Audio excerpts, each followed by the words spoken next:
Sir ఇప్పుడు కొంతమంది government జాబ్స్‌కి ట్రై చేస్తూ ఉంటారు. అంటే వాళ్ళకి నాలెడ్జ్ ఉండి ప్రైవేట్ జాబ్ వచ్చినా కూడా ప్రైవేట్ జాబ్ చేయడం కంటే గవర్నమెంట్ జాబ్ మీదే ఇష్టం పెంచుకొని అదే చేయాలి అని ఉంటారు.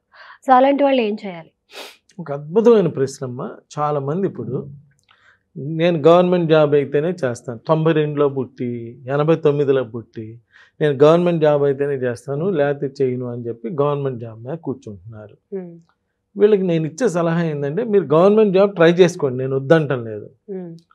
కానీ మీకు గవర్నమెంట్ జాబ్ రావాలంటే మీ డేట్ ఆఫ్ బర్త్ అనుకూలించాలి, మీ జాతక చక్రం అనుకూలించాలి. గవర్నమెంట్ జాబ్ అంటే నాటే జోక్ కదా.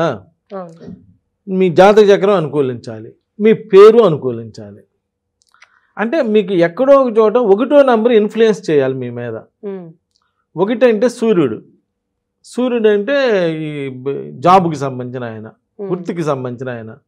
కాబట్టి మీరు ఒకవేళ గవర్నమెంట్ జాబ్ ట్రై చేసుకుంటుంటే ఒకసారి మీకు నమ్మకం ఉన్న ఆస్ట్రో న్యూమరాలజిస్ట్ని కలిసి మీ డేట్ ఆఫ్ బర్త్లో గవర్నమెంట్ జాబ్కి సంబంధించినటువంటి నంబర్ ఉన్నదా లేదా ఒకసారి చెక్ చేసుకోండి.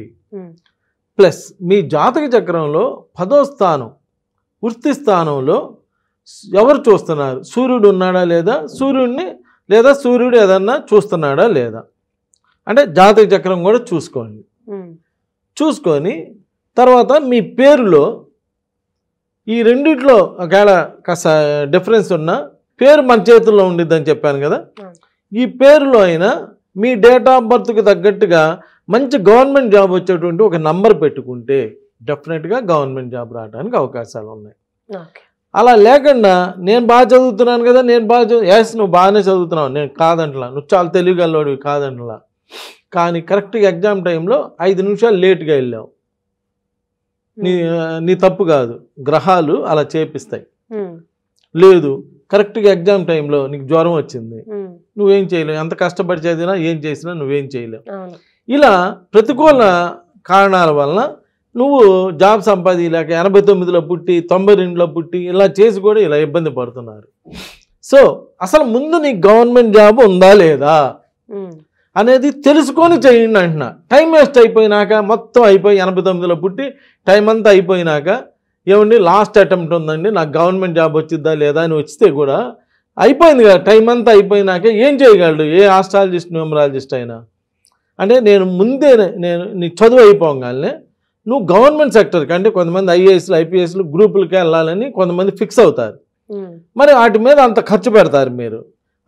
అంతకన్నా ముందు ఒకసారి అసలు నాకు గవర్నమెంట్ జాబ్ వచ్చే అవకాశం ఉందా లేదా అని అడగండి. ఎస్ జాతక చక్రం చెప్పేసిద్దమ్మా.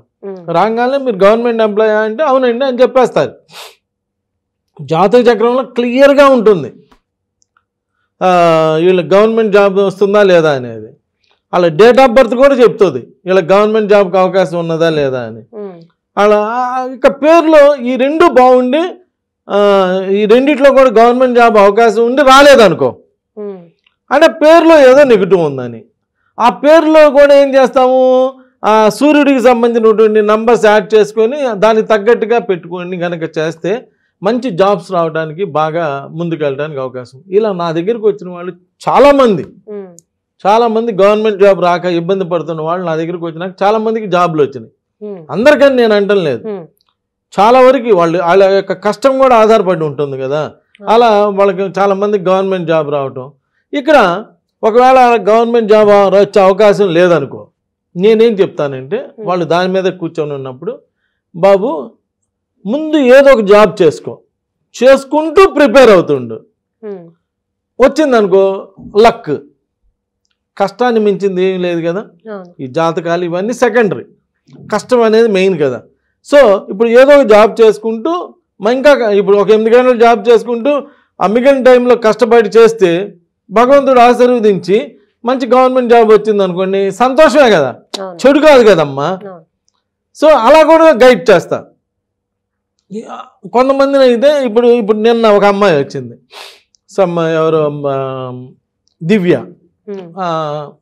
దీప అనే ఒక అమ్మాయి ఆల్రెడీ ప్రైవేట్ జాబ్ చేస్తుంది, మంచి జాబే చేస్తుంది. అమ్మాయి గోల్ గవర్నమెంట్ జాబ్ వచ్చింది. అమ్మాయి జాతకం చూస్తే అమ్మాయికి 100% గవర్నమెంట్ జాబ్ వస్తుందని ఉన్నది. అమ్మాయి రాగానే నేను చెప్పా, నువ్వు ప్రైవేట్ జాబ్ మానేసి నువ్వు దీన్ని ప్రిపేర్ అవ్వు, నీ గోల్ కొట్టేస్తావు. మరి దానిలోకి ఎంతో కొంత ఇన్కమ్ వచ్చింది కదండి, అది ఎందుకు మానేయమన్నారు ఏంటంటే, అంటే ఇంకొంచెం ఎఫర్ట్స్ పెడితే త్వరగా వస్తుంది, లైఫ్ సెటిల్ అయిపోతుంది. ఆడపిల్ల కదా, చక్కగా లైఫ్ సెటిల్ అయిపోతుంది. ఒక నెల 2 నెలల్లో జాబ్ మానేయటం వల్ల పోయింది ఏం లేదు, ఇటు లైఫ్ అయితే ఇదైతే లైఫ్ కదా అని నేనే మానేయమని చెప్పా.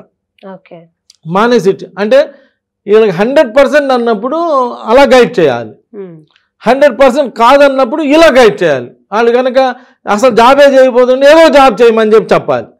అదే మనిషి ఆస్ట్రోన్యూమరాలజీ అంటే ఓన్లీ ఆస్ట్రోన్యూమరాలజీ అన్నా ఏ న్యూమరాలజీ అని మనం సంఘ సంస్కర్తలమే, సంఘంలో ఒక భాగం కదా, సంఘంలో ఒక భాగం కాబట్టి సంఘాన్ని చక్కగా నడవటానికి వీలైనటువంటి మాటలే చెప్పాలి. మనం నీకు గవర్నమెంట్ జాబ్ అవకాశం లేదు, నువ్వు వెళ్ళి తుపాకీ తీసుకుని కాల్ చేయమని చెప్పకూడదు కదా. అట్లా అందరూ మనం గైడ్ చేయాల్సింది మన సంఘం బాగుండే విధంగా డెవలప్ అయ్యేటట్టు చెప్పాలి. సో గవర్నమెంట్ జాబ్ ప్రయత్నం చేసే వాళ్ళు ఎవరైనా ఉంటే ఒక్కసారి నన్ను కలిసే ప్రయత్నం చేయండి, తప్పనిసరిగా మీకు అవకాశం ఉందా లేదా, ఒకవేళ అవకాశం లేకపోతే ఏ విధమైన గైడెన్స్ ద్వారా మీరు గవర్నమెంట్ జాబ్ సంపాదించడానికి అవకాశం వస్తుంది అన్నీ కూడా తెలియజేయడం జరుగుతుంది. నమస్కారం.